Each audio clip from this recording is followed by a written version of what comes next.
Hi guys, good day mga ka-topics. Kumusta kayo?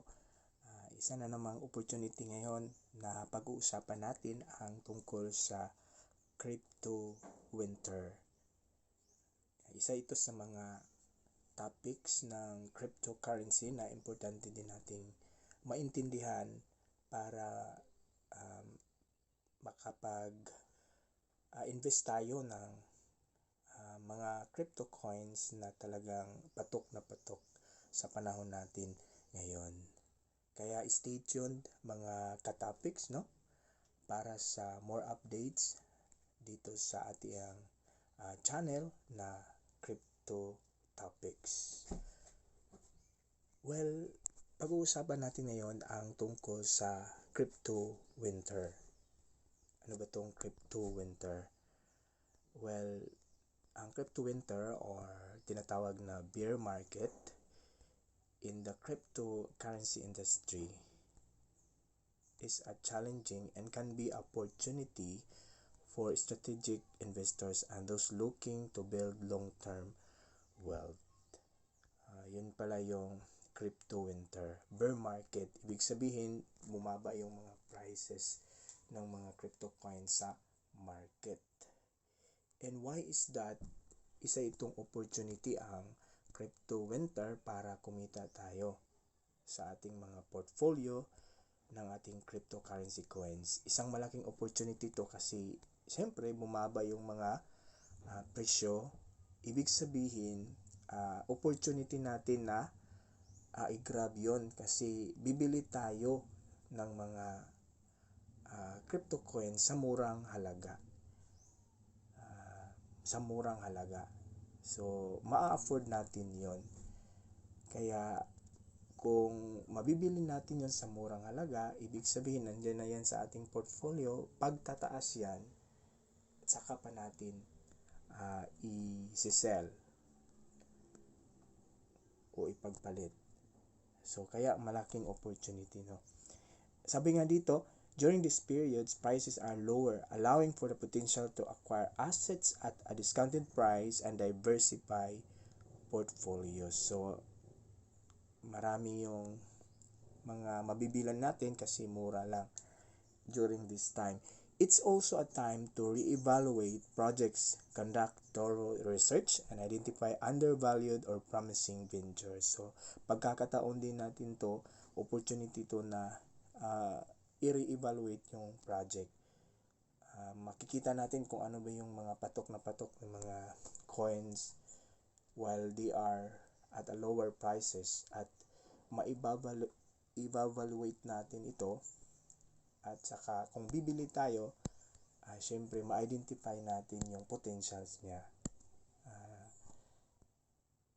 Kaya nga sinasabi dito buying opportunity kasi lower prices and then long term yung perspective, ibig sabihin ma-adapt natin to for a long term kasi nagsimula tayo sa maliit na presyo, pagtataas siyempre ibibenta natin yun, di ba?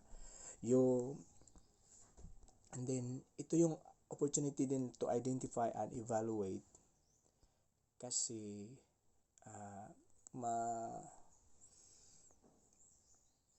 mabibigyan tayo ng signals kung ano ba yung mga cryptocurrency na trend ngayon o mga cryptocurrency na talagang papatok na yan. So yun, it's a part of re-evaluation process, right? At ito yung tinatawag din na under this period, may tinatawag na dollar cost averaging. Ito yung strategy for averaging purchase cost over time, potentially mitigating risk and maximizing the potential for future gains. So, dollar cost averaging. So, parang ma-afford mo pa yon sa pagbili mo kasi mura.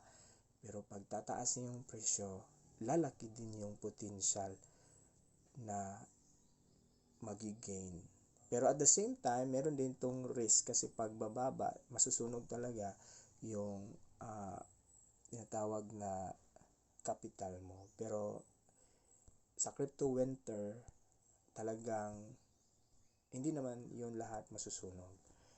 Ano pa yung other opportunities sa panahon ng crypto winter? Ito yung tatawag may passive income tayo. Ma-explore natin yung tinatawag na staking, lending, and yield farming to generate passive income from your crypto holdings. And then ito yung community engagement na mag-join tayo online communities and forums to stay informed, connect with other investors, and gain insights during a challenging period.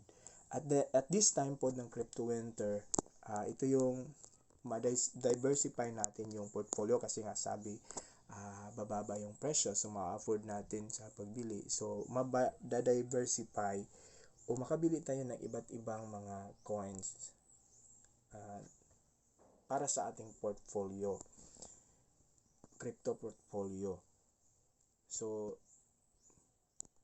ma-consider natin yung kung ano ba yung patok ng mga crypto coins at bibili tayo niyan at sa mababang price at i-sell natin, ibibenta natin pag lalaki na yung price. At ito yung time na may technology development. Even during a downturn or pagbaba, there's a chance for innovation and advancement in the crypto space. Kaya nga, opportunity talaga siya. Pero kahit opportunity yung nakikita tayo sa crypto winter, meron din tayong mga important na i-consider tungkol dito. Unang-una yung volatility. Cryptocurrencies remain highly volatile and the market can be unpredictable. Ibig sabihin volatility, pabago-bago. Hindi ibig sabihin bibili ka niyan, tataas talaga yan. Hindi lahat ng crypto coins ay ganyan. Merong tataas, meron din minsan yung bababa. Kaya nga sinasabi, i-consider din natin yun kasi sa market volatile talaga, pabago-bago. And another important thing to consider is risk tolerance. Sa time na to, i-assess natin yung personal risk tolerance and make informed investment decisions based on our goals and investment strategy. Ibig sabihin,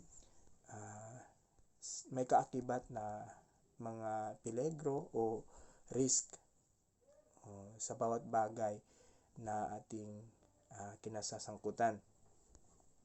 Meron talaga yung risk. At least alam natin yung risk at we can also buy what the things we can afford to lose.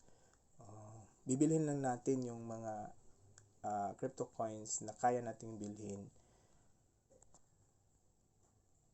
And another thing to consider is due diligence.